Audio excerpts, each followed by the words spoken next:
আসসালামু আলাইকুম সম্মানিত ভিউয়ার্স, আপনাদের মাঝে নতুন আসলাম ইউটিউব চ্যানেল নিয়ে। সবাই আমাদের পাশে থাকবেন। এই নদীটার নাম হচ্ছে হাটুরিয়া নদী। আপনারা দেখতে পাচ্ছেন আমাদের হাটুরিয়া নদীর মধ্যে ঘাস, পানি যত বাড়বে এই ঘাস তত বাড়বে। নদীর চারপাশে আমাদের গ্রাম। নদীটি দেখতে আসলে অসুন্দর। আপনারা যারা ঘুরতে ইচ্ছুক হাওরের পানিতে আপনারা আমাদের হাটুরিয়া নদীতে আসতে পারেন।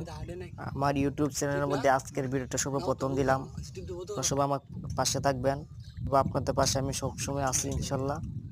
বর্তমানে আমাদের হাওরে ঘাস পাওয়া যায় না। আপনারা কমেন্ট বক্সে জানিয়ে দেবেন আমাদের নদীটা কীরকম, শুধু ভালো হয়ে জানাবেন। আমাদের এই হাটুরিয়া নদীটা আসলে দেখতে অসাধারণ। আপনারা না আসলে বুঝতে পারবেন না আমাদের নদীটা কীরকম সৌন্দর্য। আল্লাহ হাফেজ, সবাই ভালো থাকবেন।